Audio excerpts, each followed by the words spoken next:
Today I wanted to go over the importance of pronation and supination in the throw. We're going to go through an athlete that we recently worked with at the OAI and kind of how we altered his mechanics to make him more efficient to protect his elbow and shoulder at the same time.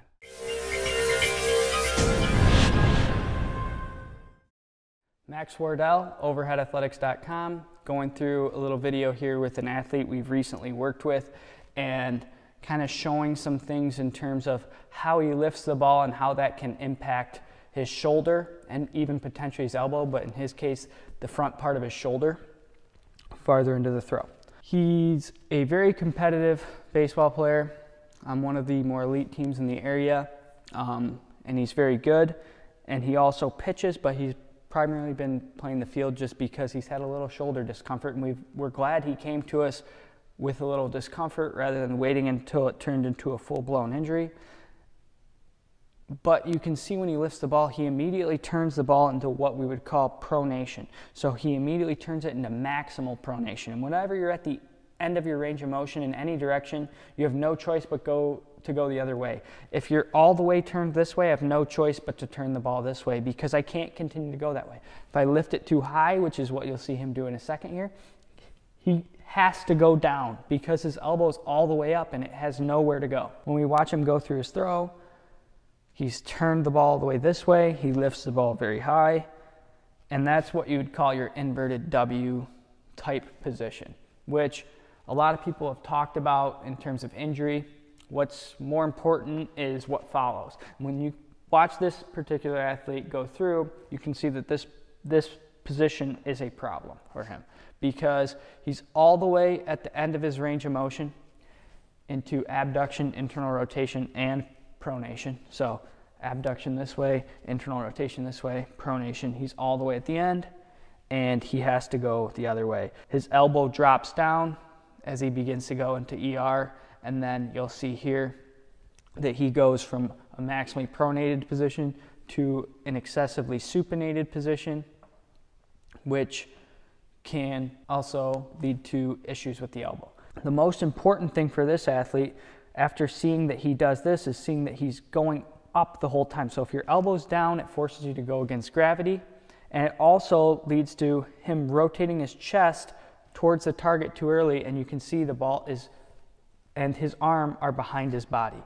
So whenever you get the arm behind the plane of the shoulder, behind the plane of the scapula, you're going to be potentially pulling on the front of the shoulder or pinching something in the shoulder that eventually leads to injury. So with this athlete, he drags it from behind him and he pushes the ball up.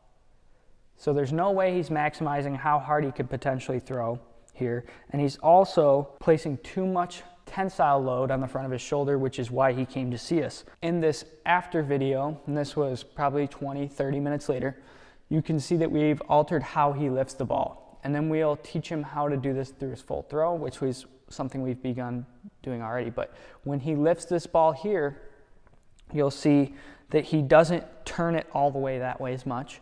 And that leads to the ball and his arm being above his elbow when he gets at around 90 degrees of abduction or flexion here. His elbow goes up. It doesn't ever go back down and then back up again like it did in his initial video, and it goes up and over. And his elbow, if you watch the pathway of his elbow, he gets it a little bit farther out in front of his chest where he's actually able to pull down more with his lat. From an efficiency standpoint, he's able to use larger muscles to do the job that the anterior shoulder or the capsule in his shoulder was kind of doing, and some of the smaller muscles were doing. He's using his lat to pull down. He's getting his shoulder in a position that's more stable and where the shoulder can actually access more range of motion while being centered in the socket. This particular athlete actually said he had no pain throwing here, and he was throwing harder even than he did in his initial throws, which he said he could feel a little bit in the front. With this athlete, we gave him a progression that he can use and he can implement over time where he actually changes how he lifts the ball and changes what he does farther into the throw to allow him to be more efficient and protect his shoulder and his elbow at the same time, which is our goal at the OAI: improve performance, prevent injury. If you like this video, make sure to give it a thumbs up. We're trying to get more likes on the video, around 25. Give us a subscribe below at the subscribe button, and we'll see you at the next video.